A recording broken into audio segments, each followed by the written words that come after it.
Hey there, and welcome back to the Homemade Haven.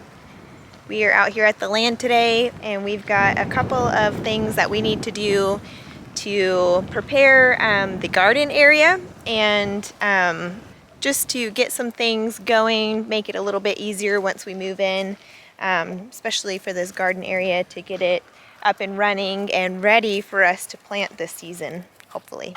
It's a beautiful sunny day here today. It's about 75 degrees. The sun is out. So first things first, we need to get this sod watered because it's been a couple days and it's a little bit crunchy.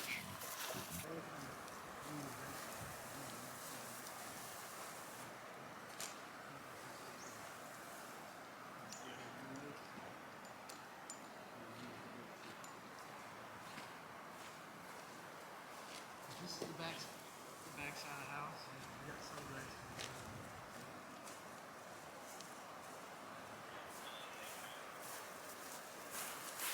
No, I'll see the rest of it.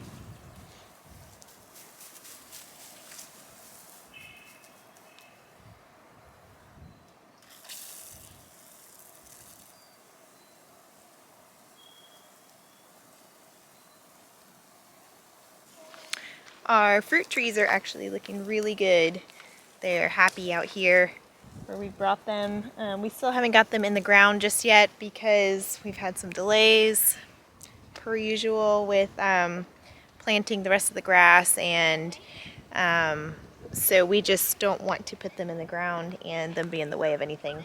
But they're doing good. I was a little worried. We have had some late season frost. It got down to the 20s last week, and of course we're not out here to cover them and uncover them, so I just watered them the day of and hoped for the best, and they pulled through. They look pretty good. Everything's still budding, so hopefully they will be good and happy here.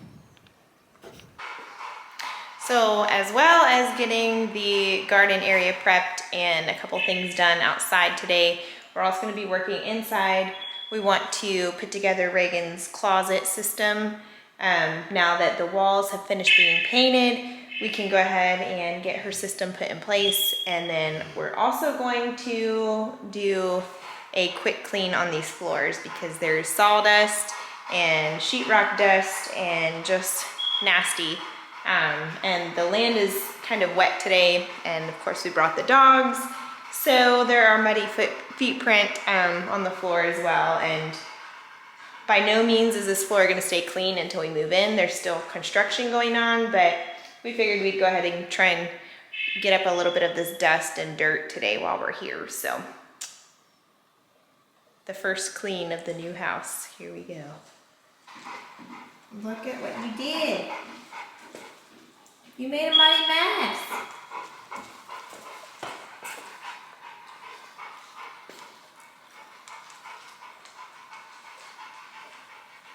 Maybe you should have wiped his feet?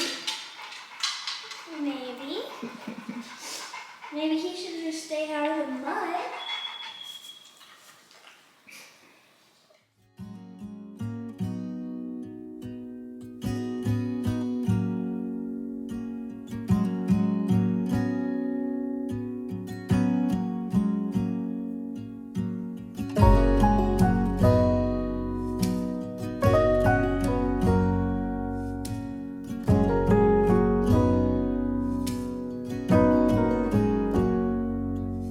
If I wrote you a song, if I got every word perfectly weighted on a thin piece of paper, would it make any difference?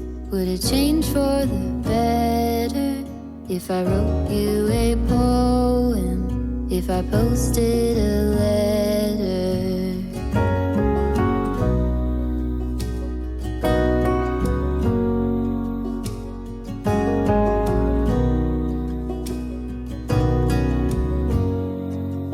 Is it maybe because I never knew quite where I was, then suddenly you told me, baby, you're lost, but I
supposed to do?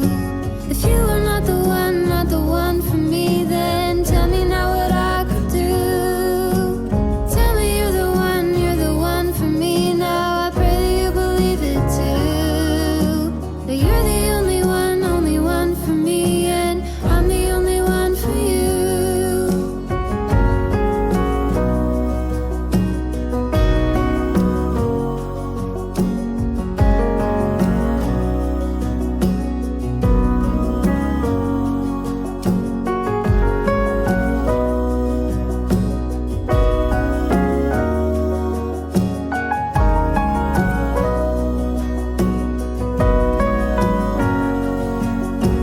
Tell me you're the one for me now. 'Cause what am I supposed to do?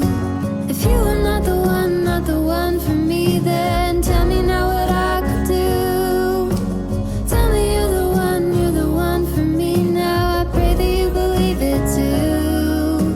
That you're the only one for me, and I'm the only one for you.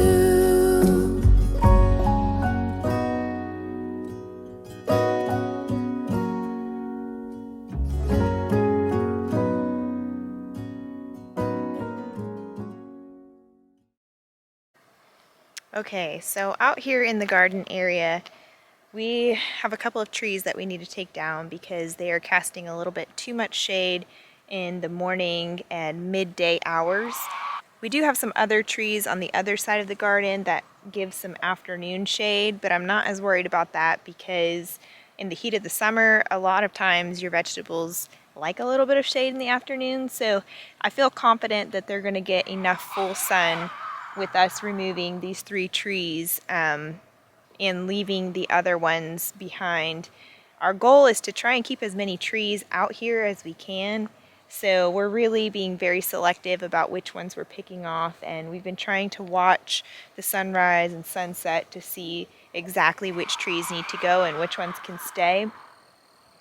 So we're going to be taking down 3 pine trees. I'm not sure if we're going to get all 3 of them done today just because the sun is going down already.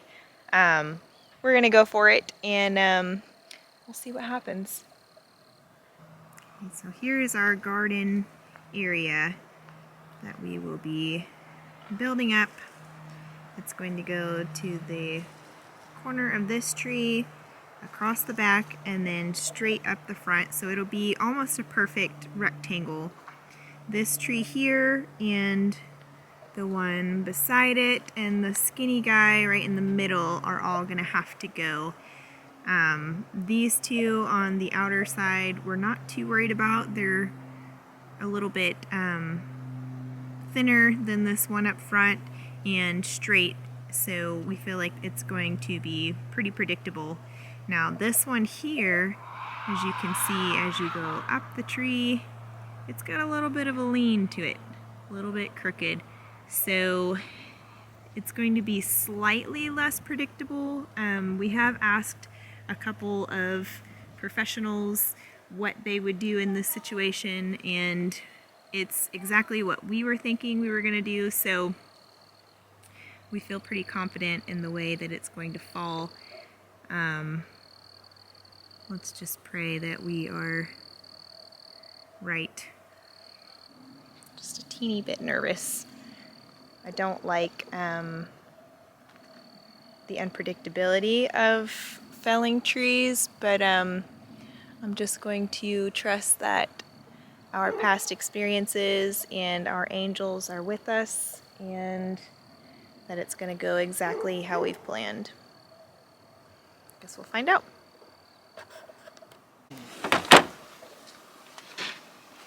What you doing? Change out the blade and the bar on this chainsaw. Attempting to.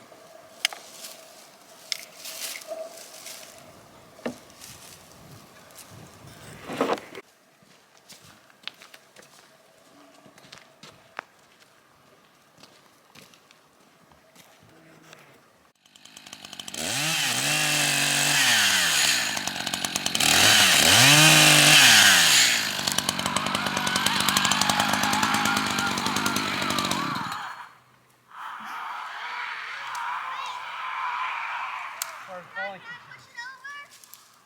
Can I push it over? No, Why? because it's actually kind of really dangerous where it's at right now. It's going to try and slide, like kick back.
Come here. Come.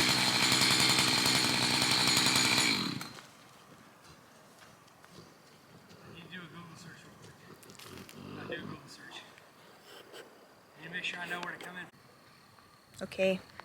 Quick search to make sure that we know how to finish this tree and do it the right way. We are by no means professionals, so do your research. Find your professional crew to help you. We are not the ones to teach you how to fell a tree, but this is us. That's how we're doing it. So far, so good.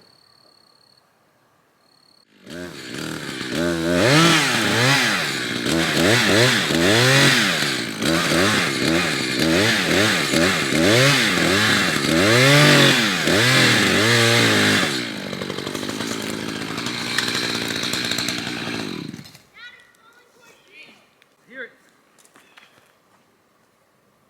What? It was leaning back your way. No way. Definitely lean your way. Yeah. Is it? Yes. What the heck?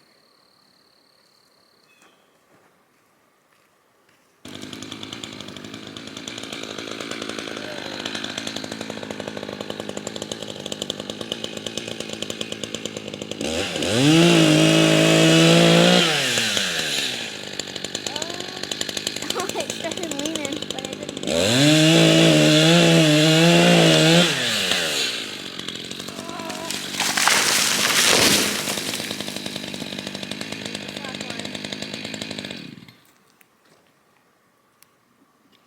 Top line is like the one I need the most. The top line has plenty extra slack in it.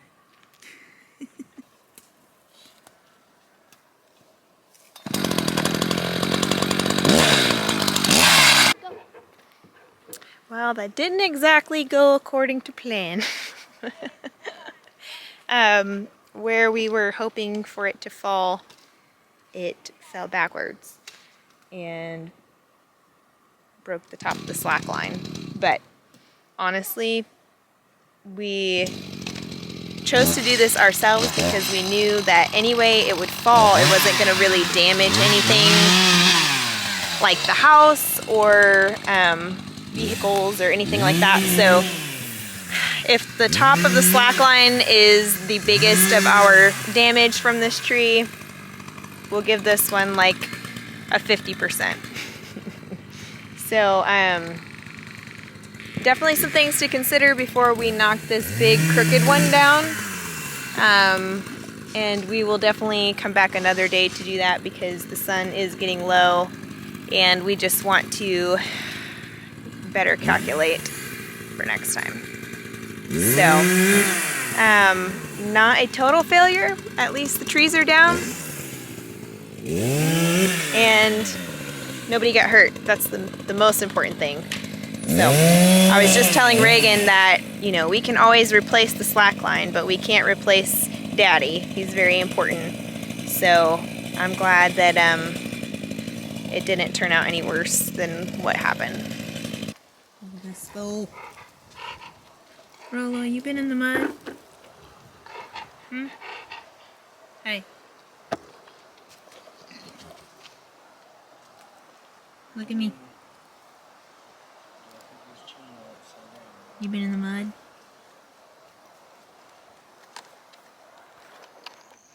All right, so we're back out here ready to tackle the big one.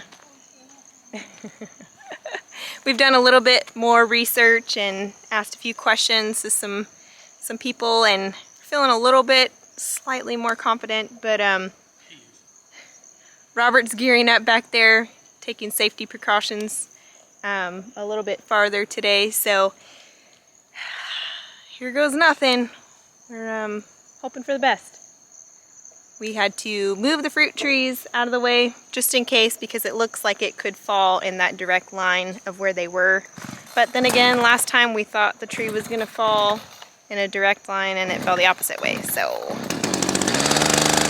wish us luck.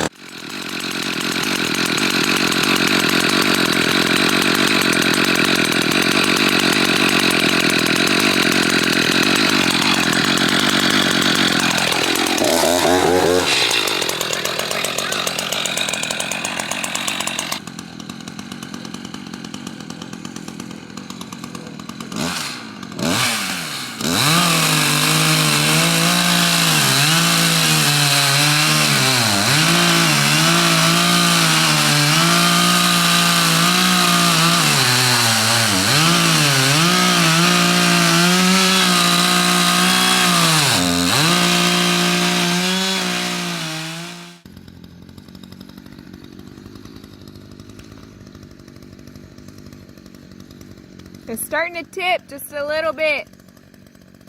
A little tiny.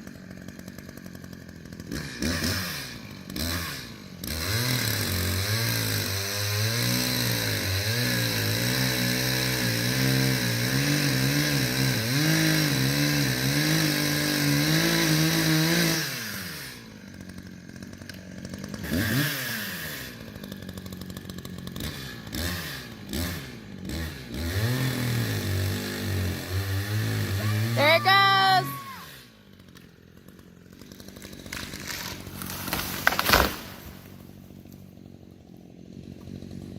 Tiny tree survives.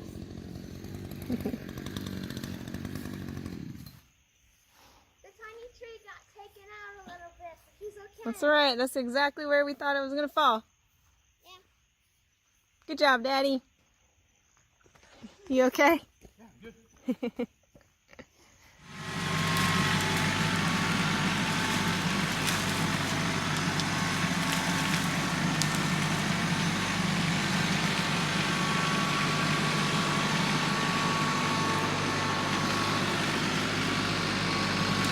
Okay, so now that the trees are cut down and we're all alive, thank you Jesus, we made it through.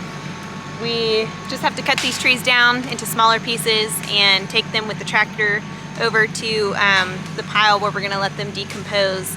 We might end up using some of these branches in some of our raised garden beds. We're planning on doing like a hugelkultur style garden bed so that we don't have to fill the beds so full of soil and use so much money. So a hugelkultur bed is where you layer like wood, tree branches, sticks, and then other compostable ingredients, and then you put your soil on top. So these might end up going back into the garden where they just came from, but for now we want to get them cleaned up and out of the path so they're not in the way of our water draining off the land or causing more divots in the ground to where more water is going to sit and collect. So after we get these cleaned up and put away, we'll be ready to come out here and start working on the garden area itself. And I'm so excited because it is well into April now, and our last frost date is April 1st, I believe. So, which that's never completely accurate. We usually have some late frost well into May, but usually I would have stuff in the ground by now. So I'm kind of itching to get some things going, but we'll still be right in our planting window and everything will be just fine. It'll just be a little warmer once it gets in there. So anyways, I'm excited and Thanks for being a part of our adventure and our journey here at our new homestead. Over the next couple weeks, we're gonna have a lot more homesteading content coming up because we are in the final days of the house build and it's time to start getting this place ready to be a functioning homestead. So stay tuned for those videos. We look forward to sharing those with you.